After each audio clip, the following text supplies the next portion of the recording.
Bismillahirrahmanirrahim. Assalamualaikum warahmatullahi wabarakatuh. Innal hamdalillah nahmaduhu wa nasta'inuhu wa nastaghfiruh wa nastahdihi wa na'udzu billahi min shururi anfusina wa min sayyiati a'malina. May yahdihillahu fala mudilla lahu wa may yudlil fala hadiya lahu. Asyhadu an la ilaha illallah wahdahu la syarika lahu wa asyhadu anna Muhammadan abduhu wa rasuluhu la nabiyya wa la rasula ba'dah. Qala Allah ta'ala fi kitabihil karim ya ayyuhalladzina amanu taqullaha haqqa tuqatih wa la tamutunna illa wa antum muslimun. Allahumma la sahla illa ma ja'altahu sahla wa anta taj'alul hazna idza syi'ta sahla. Amma ba'du. Alhamdulillah, hadirin jamaah kajian Bapak Ibu yang berbahagia. Bersyukur kepada Allah malam hari ini hadir kembali kita di majelis ilmu. Semoga menjadi majelis yang mubarak, majelis penuh berkah, banyak faedah ilmu yang didapatkan, mudah mengamalkan, dan semoga Allah istiqomahkan kita sampai memanggil kita. Amin. Baik, melanjutkan kajian kita masih membahas di surat Ali Imran. Terakhir membahas ayat 137 sampai 141, Pak. 143 udah selesai ya? Oke. Ini mengulas tentang peristiwa besar yaitu perang Uhud. Ini bicara sejarah, dan Islam itu tidak bisa lepas dari 3 kata kalau dalam Nabi SAW menegakkan Islam. Nanti kita sudah bahas sebenarnya, tapi kita ulang sedikit. Kita sudah membahas dulu pas kita masuk di surat Al-Baqarah.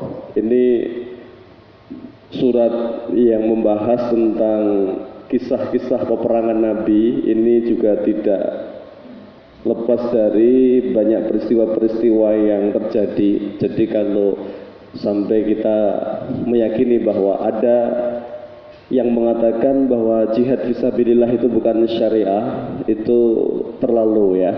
Betapa bertebaran ayat-ayat tentang syariah jihad, syariat perang ini, bagaimana kita mau menyembunyikan padahal semuanya datangnya dari Allah Subhanahu wa taala ya.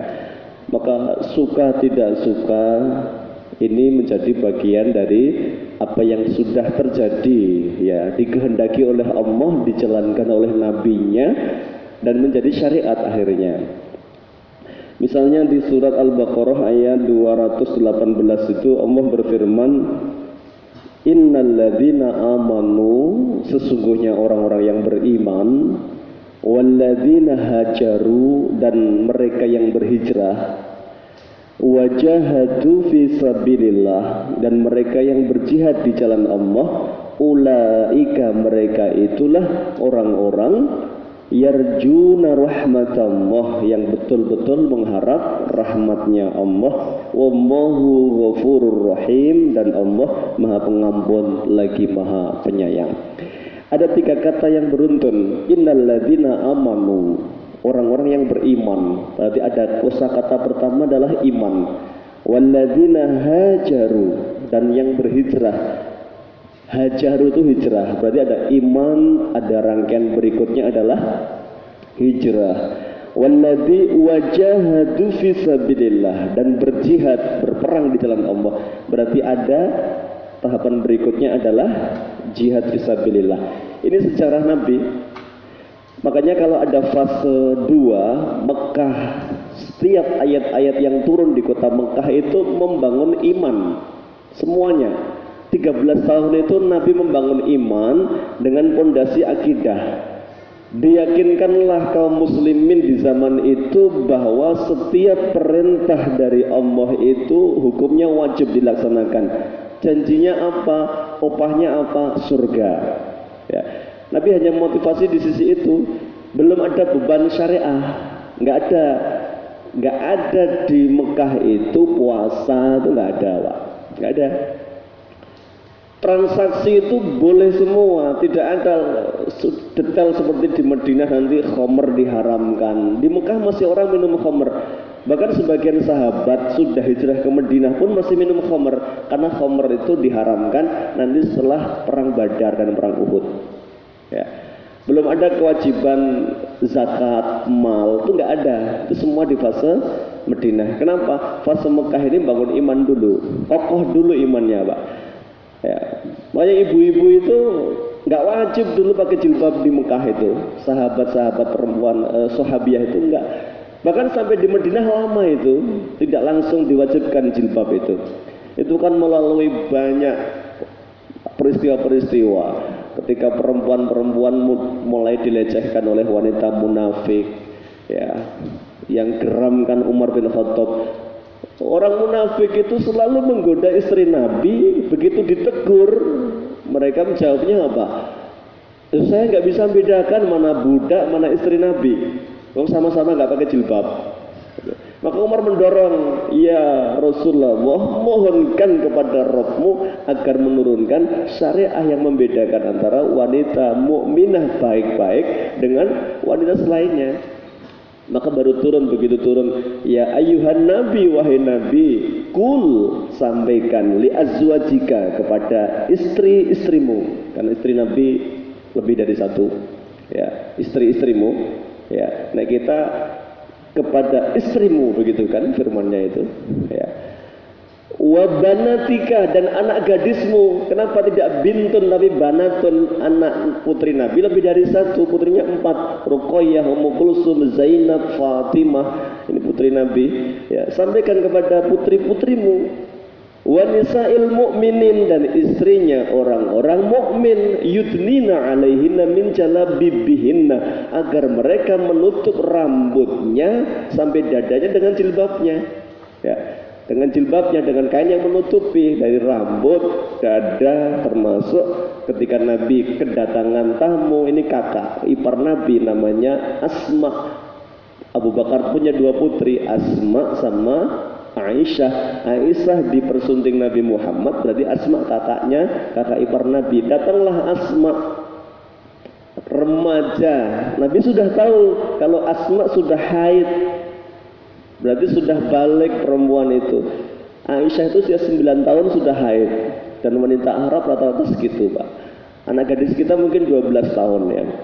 Nabi menyampaikan kepada kakak iparnya yang masih remaja tapi sudah haid itu, ya Asma, wahai Asma, perempuan kalau sudah haid tidak boleh nampak kecuali hadza wa hadza, wajah dan kedua telapak tangan. Ya. Begitu turun surat An-Nur Al-Ahzab tentang jilbab itu, orang-orang tidak ada yang satupun berpikir saya istikharah dulu, cakep nggak pakai jilbab ini, pantas nggak, semua yang ada di rumah mau kain sarung suaminya disobek dipakai untuk berjilbab. Itu kalau iman sudah tumbuh. Begitu turun syariat riba misalnya, Abdul Fadl atau Abbas bin Abdul Muthalib, ini orang yang kaya raya sahabat Nabi ini. Dia nanya sama Rasulullah, ya Rasulullah, nasib duit saya yang sudah tak transaksikan itu nasibnya gimana itu? Saya sudah minjemkan ke sana kemari, banyak yang minjem sama saya, sudah kadung sepakat bunganya sekian-sekian, tidak ada paksaan, semuanya baik-baik saja. Yang minjem seneng, saya juga ikhlas karena saya dapat bunga gitu. Ya. Nasib duit saya gimana ya Rasulullah setelah turun surat Al-Baqarah 275 itu? Ya, Allah turunkan jawabannya, falakum ru'usu amwalikum, kalian yang sudah kadung minjamkan ada bunganya, tidak boleh diambil lagi. Yang boleh diambil ru'usu amwalikum, hanya pokok harta kalian. Sudah, jadi nggak ada Pak model-model saya istikharah dulu, saya tak ngomong dulu sama istri saya ini tentang nasib uang saya. Enggak, begitu syariat turun, sahabat itu jawabannya hanya sami'na wa ata'na, sam'an wa ta'atan. Kami mendengar, kami sudah dengar ayatnya, wa ata'na, dan kami taati ya Rasulullah. Nah, itu Pak. Jadi iman itu paling lama ya. Jadi kalau orang dapat syariat tentang haram kok enggak siap, itu memang pondasinya belum kokoh. Ya.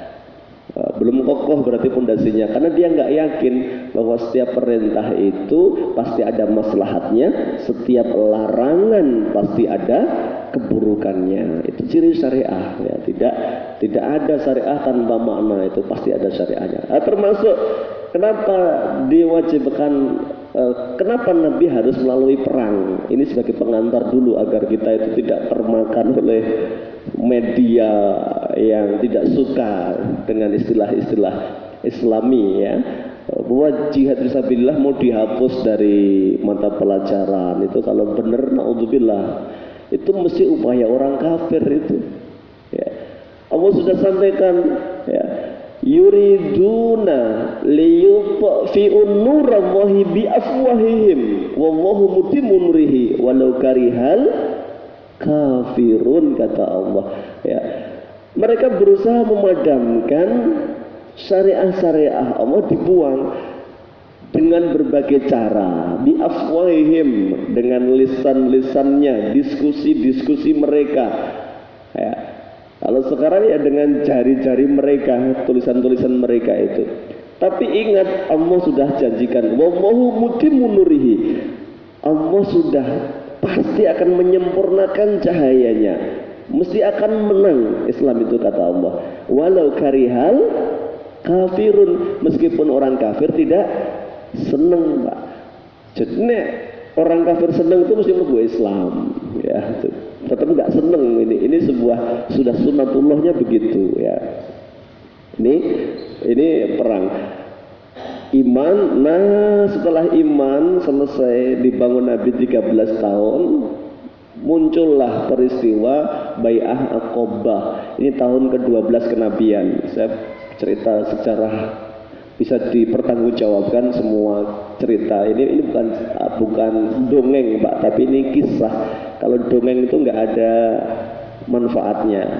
Dongeng itu contohnya legenda mana? Semarang itu apa? Warak Ngendok. Atau legenda Baru Kelinting yang di mana? Rawapening ya. Masa kita percaya aja ada anak kecil ngambil apa itu? Sodo ya, dicabut kemudian banjir nggak mandek-mandek, jadilah Rawapening gitu. Dan kita mandok-mandok aja gitu. Lalu itu namanya dongeng, Pak, yang begitu tuh nggak ada manfaatnya itu. Legenda itu nggak ada manfaatnya ya. Ini makanya Quran itu nggak mau disebut dongeng oleh Allah.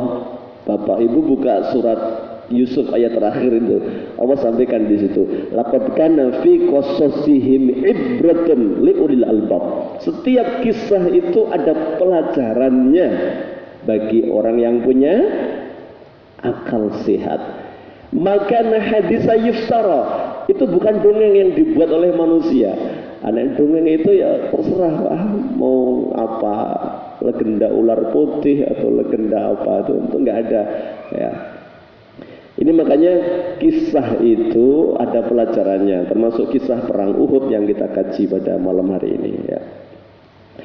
Baik, muncullah perjanjian Aqabah. Ini setelah Nabi dakwah ke Mekah makin susah, Pak.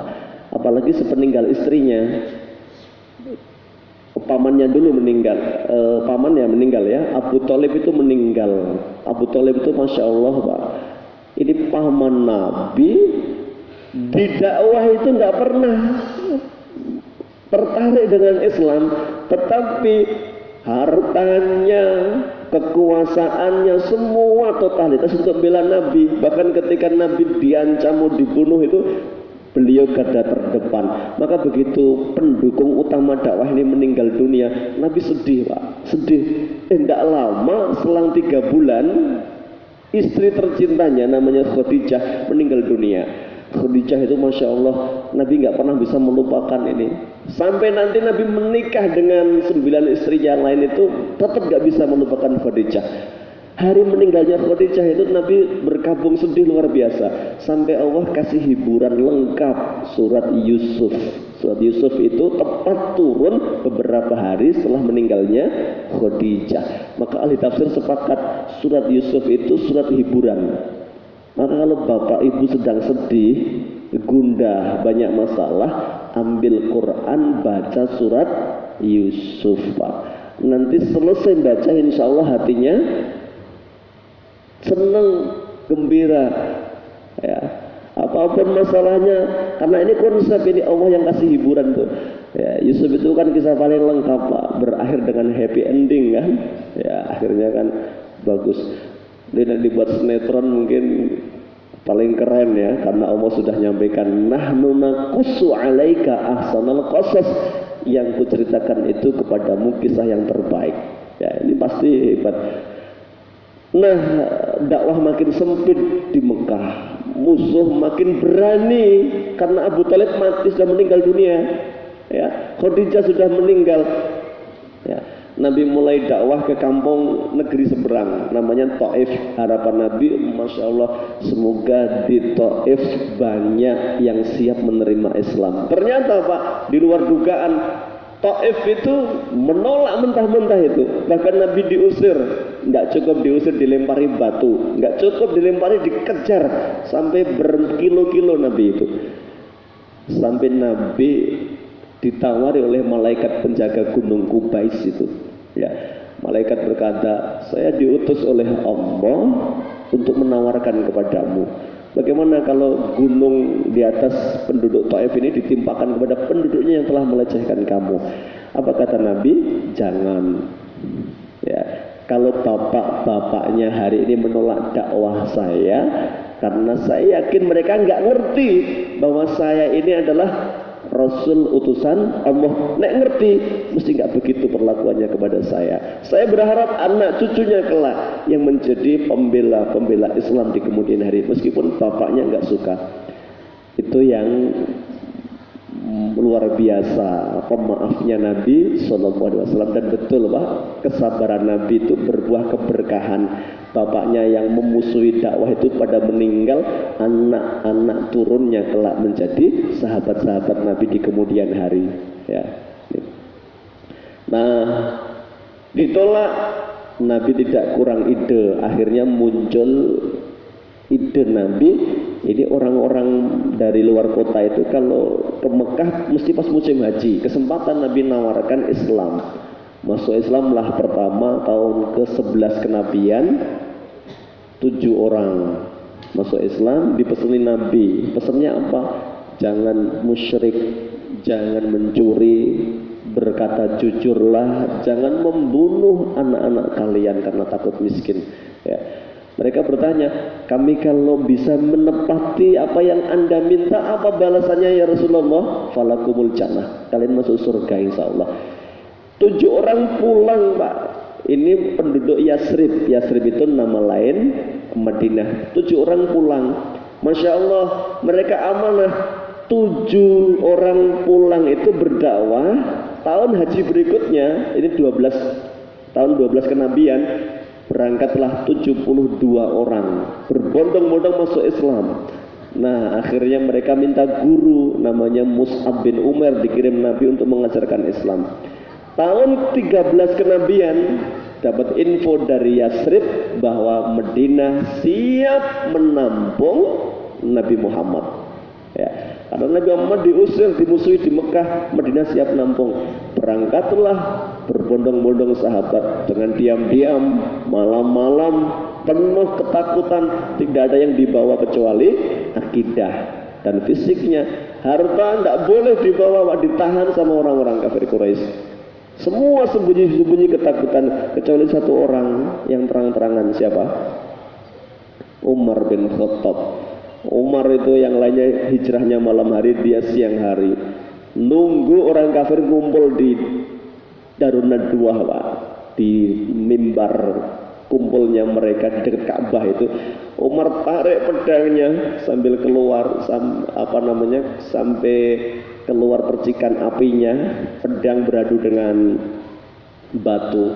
Kemudian Umar katakan, siapa bapak-bapak yang ingin istrinya jadi janda, bapak-bapak yang ingin anaknya jadi yatim piatu, tunggu saya di pintu keluar kota Mekah. Ada yang nunggu nggak? Nggak ada Pak satupun ya nunggu Umar, berani nunggu Umar bin Khattab. Hanya Umar yang terang-terangan. Nabi diam-diam.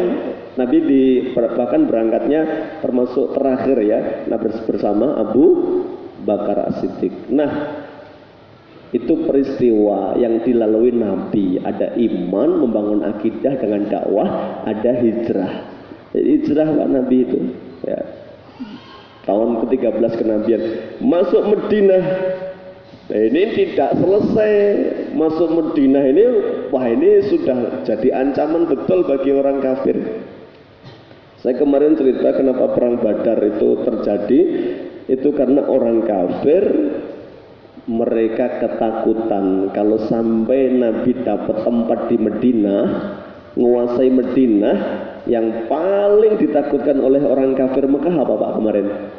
Jalur bisnis. Ini petanya begini Pak, ini Mekah, ini Madinah, ini Syam ya. Jalur hari itu tuh hanya jalur darat kalau bisnis, nggak ada jalur udara. Jalur laut lewatnya Habasyah, muter dulu ini mau ke ini kan orang kafir, orang Quraisy.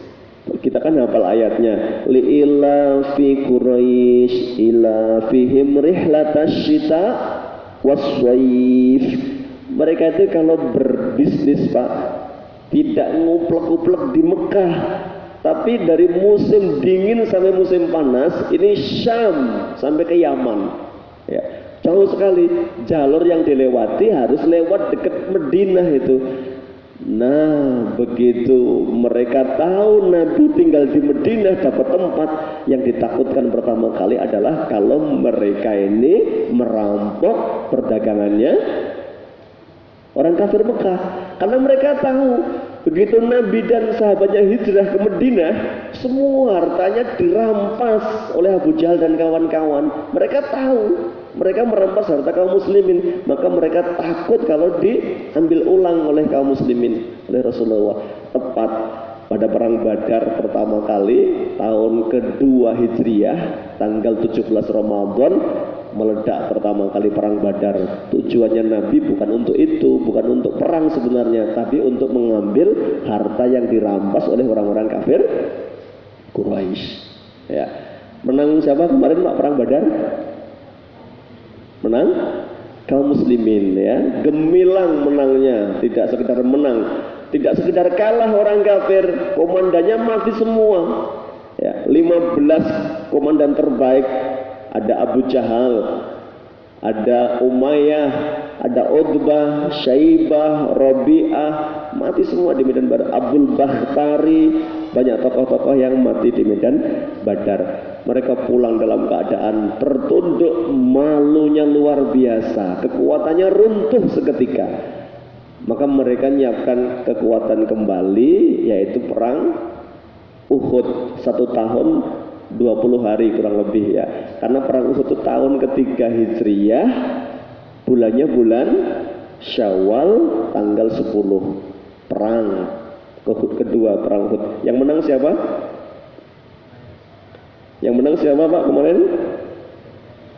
Yang menang orang Quraisy, orang kafir ya. Yang mimpin Abu Sufyan 3.000 melawan 750 kemarin.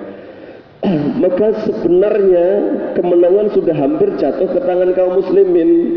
Nah, karena mereka ini tidak taat kepada perintah nabinya, akhirnya mereka kalah. Nah, ini menyisakan tentunya bukan tanpa hikmah Pak. Setiap peristiwa itu ada hikmahnya pasti. Makanya ayat yang kita bahas kemarin itu Allah Subhanahu wa taala sebutkan di 140 Wa tilkal ayyamu nudawiluha bainan nas wa liya'lamallahu alladhina amanu wa yattakhidha minkum syuhada wallahu la yuhibbul zalimin. Demikianlah hari-hari. Namanya perang itu enggak menang terus orang Islam, Pak. Ya. Kalau zaman nabi-nabi sebelum Nabi Muhammad, Allah itu full turun tangan.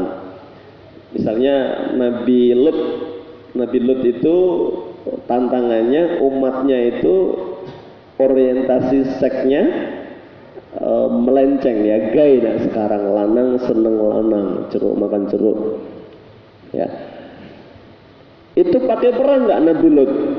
Nabi Lut cuma diperintah Allah, fa'asri bi ahlika Lut, ya, kamu nanti tinggalkan kampungmu, ya, termasuk istrimu jangan kamu ajak hijrah, tinggalkan ya kampungmu termasuk istrimu. Innaha kanat minal ghabirin. Allah sudah pastikan istrimu termasuk yang akan diadab.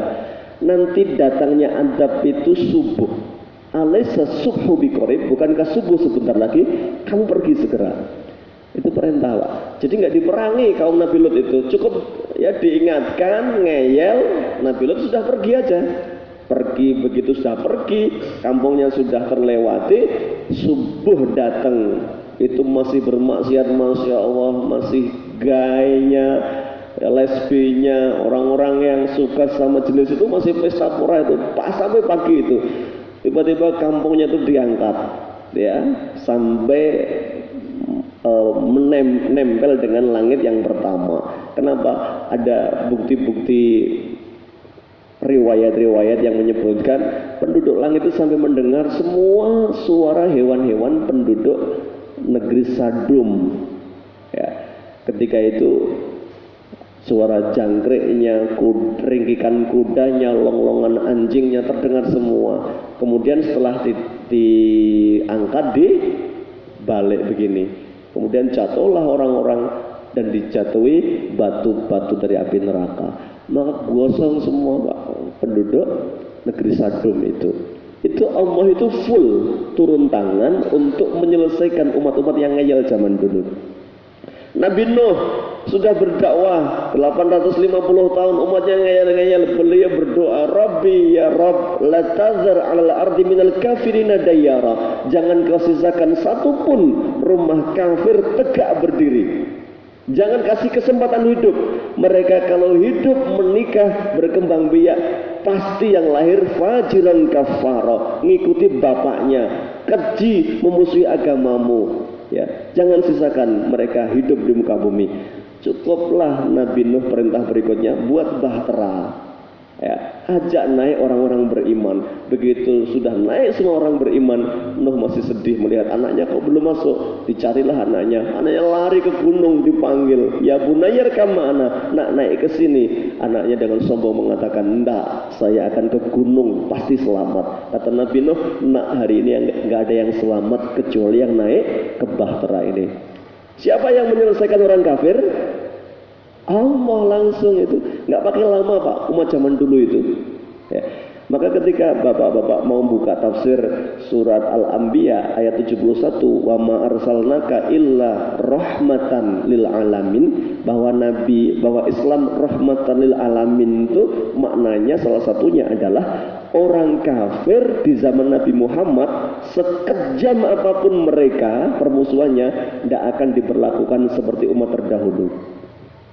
Abang sekarang Pak, LGBT di mana-mana itu nggak bakal kecamatannya diangkat kemudian dibalik oleh Allah, itu nggak bakal.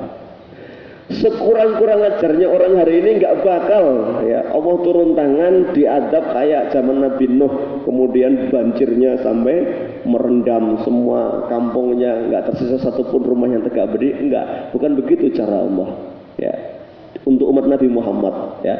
Maka Allah perintahkan kepada Nabi sendiri untuk melawan orang-orang yang melecehkan Allah dan Rasulnya. Ya. Nah kalau Nabi dulu, misalnya Nabi Musa melawan siapa? Fir'aun dikejar Musa tuh lari Pak, tidak dihadapi itu Fir'aun itu, lari Nabi Musa itu terus lari sampai ketemu dengan laut, kemudian dipukulkan lautnya terbelah, Nabi Musa lari lagi, begitu sudah sampai ujung yang seberang dipukul kembali. Allah yang membinasakan dengan full powernya Allah orang-orang kafir di zaman itu ya. Ini sudah zamannya berbeda, makanya ada judul buku bukan zaman Abraha. Nah, terakhir Allah turun tangan itu di Abraha Pak, terakhir itu Allah langsung turun tangan total itu ya. Kisahnya kan Abraha sakit hati, dia buat tempat ibadah Mekah tapi sepi pengunjung, sementara Mekah itu hanya batu kota yang dibuat oleh Nabi Ibrahim bersama Nabi Ismail, pengunjungnya ribuan setiap tahun, maka dia frustasi, menyayangi nggak bisa, akhirnya dia satu-satunya cara adalah menghancurkan Ka'bah. Ka'bah pengen dihancurkan, itu Nabi kan belum lahir ya. Begitu mau dihancurkan, dia rampok semua harta kekayaan kaum musyrik ya, karena Nabi belum ada saat itu. Abdul Muthalib kakek Nabi itu orang paling berpengaruh di Mekah saat itu. Abdul Muthalib itu begitu Ka'bah mau dihancurkan, dia nggak pernah merintahkan, wahai penduduk Mekah bersiap-siagalah, senjatanya diasah, kita mau perang sama Abraha. Bukan begitu Pak.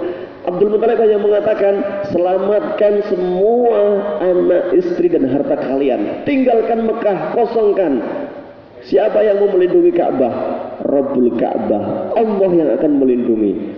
Itu ya. Jadi sebelum zaman Nabi Muhammad itu pertolongan full dari Allah Subhanahu wa taala. Maka begitu Abraha sudah hampir sampai di depan Ka'bah, dia masih kasih kesempatan. Ditanyakanlah penduduk Mekah, siapa pemimpin kalian di sini? Semua menunjuk Abdul Muthalib kakek Nabi. Dipanggillah Abdul Muthalib, sosok yang sudah tua, rambutnya putih, jenggotnya putih. Ditanya sama Abraha, kamu pemimpin sini? Iya. Ya. Permintaan terakhirmu apa? Rumah suci kalian mau saya hancurkan. Apa kata Abdul Muthalib? Beliau hanya mengatakan, kembalikan ontaku yang kau rampas tadi. Ya. Abraha itu heran, kamu itu pemimpin picik sekali, ini rumah kebanggaanmu mau saya hancurkan, kok masih sempat mikirin ontamu yang saya ambil tadi. Picik sekali kamu Abdul Muthalib. Apa kata Abdul Muthalib? Hak saya adalah meminta unta yang kamu rampas, sementara Ka'bah ini akan saya tinggalkan, kelak nanti Allah Rabbul Ka'bah yang akan menjaganya. Nah, betul Pak, Abdul Muthalib nggak pernah merintahkan pertahankan Ka'bah ya, lawan musuh-musuh yang mau menghancurkannya, enggak. Beliau cukup ngomong, selamatkan harta anak-anak kalian, kita tinggalkan, kosongkan Ka'bah. Pergilah Abdul Muthalib. Begitu Abraha maju, saat itulah Allah menurunkan bantuannya berupa burung ababil. Alam tara kaifa fa'ala rabbuka bi ashabil fil ya. Tidakkah kamu lihat bagaimana Allah Subhanahu wa taala memperlakukan pasukan gajah itu ya. Jadi Ka'bahnya dibela enggak Pak? Enggak, pergi Allah lah yang bela itu saat itu Pak. Nah, Rasul lahir tepat peristiwa itu, di tahun itu maksudnya, bukan peristiwa itu, setelah peristiwa itu. Makanya Nabi itu lahirnya tahun gajah. Kan paling gampang. Kapan Nabi lahir? Tahun gajah itu.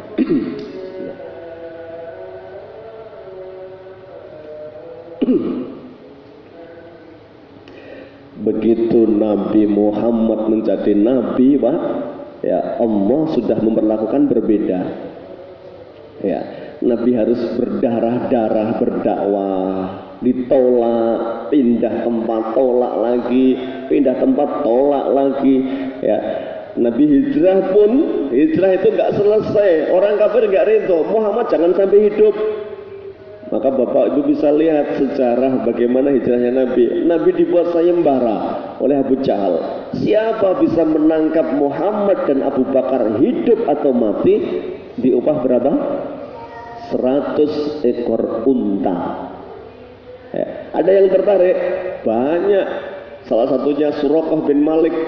Suraqah bin Malik ini penunggang kuda terhebat di zaman itu. Dia tahu jalur-jalur tikus, tidak mungkin Muhammad dan Abu Bakar itu hijrah pakai jalur normal. Maka dia kejar dan ketemu sampai sudah dekat sekali dengan Nabi itu. Tapi kudanya kan terperosok sampai 3 kali. Kemudian Suraqah ketakutan dan dia mengatakan, wahai kaum gitu, karena dia belum masuk Islam kan, ya, wahai kaum ampuni saya, ya, ngomong sama Abu Jahal ngomong sama Abu Bakar sama Rasulullah. Apa kata Nabi? Ya, Suraqah, kelak kekuasaanku Islam ini akan mengalahkan negeri Persia Raya yang hari ini berkuasa. Dan kamu Suraqah kelak yang akan memakai mahkotanya Raja Persia, Kisra bin Hurmuz. Itu bukti nyata Pak. Nabi itu dijadikan sayembara sama orang kafir, mau dibunuh Rasulullah.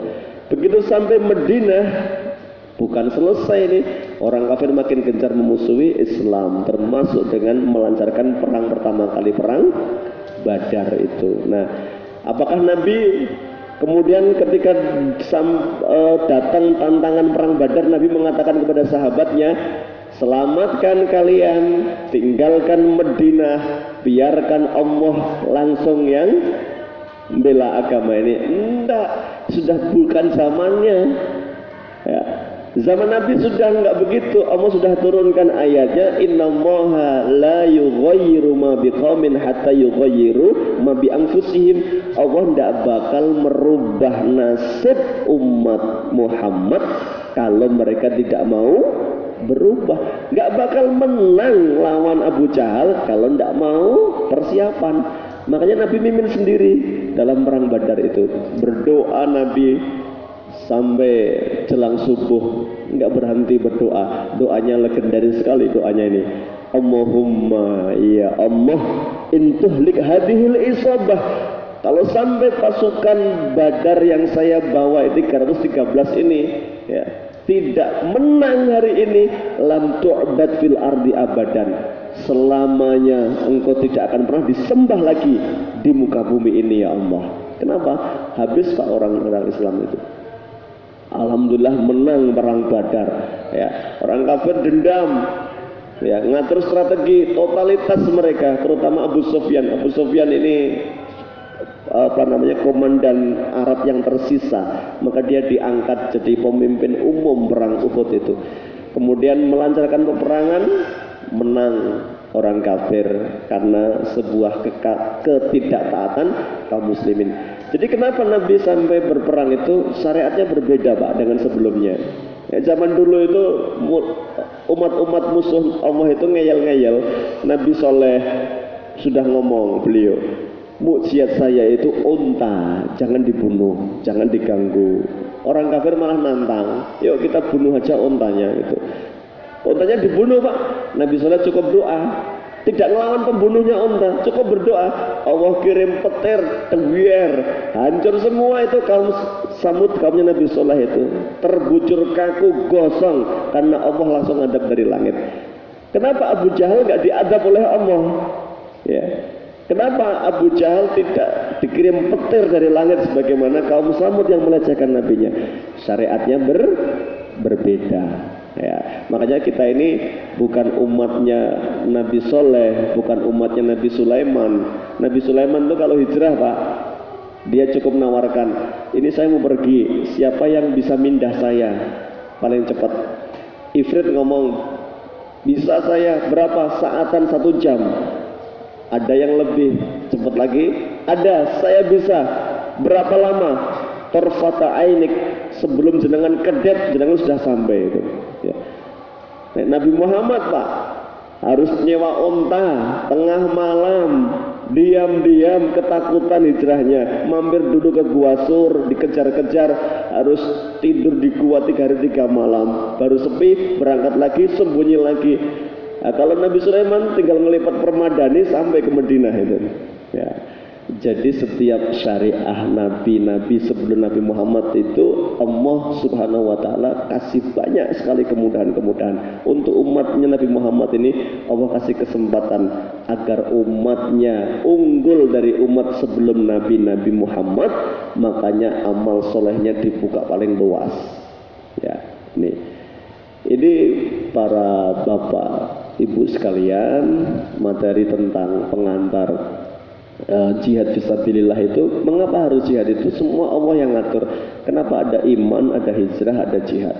Ya. Kenapa enggak Allah aja yang bela Islam? Kenapa enggak Allah aja yang ngirim petir ke Abu Jahal? Kenapa enggak Allah saja yang menghancurkan penduduk Mekah yang melecehkan nabinya? Kenapa harus Nabi dan kaum muslimin saat itu? Nah, semuanya adalah hikmah kebaikan dari Allah Subhanahu wa taala, ya. Mohon maaf, ini belum masuk ke poin pembahasan di ayat lanjutan. Kita flashback ke belakang dulu agar utuh pemahaman kita terhadap syariah. Semuanya ada tahapannya, ada makna di balik perintahnya, dan semuanya berdasarkan wahyu dari Allah Subhanahu wa taala. Baik Bapak Ibu, kita cukupkan sampai di sini. Kita tutup dengan doa kafaratul majlis. Subhanaka Allahumma wa bihamdika asyhadu an la ilaha illa anta astaghfiruka wa atubu ilaik. Billahi taufiq wal hidayah. Assalamualaikum warahmatullahi wabarakatuh.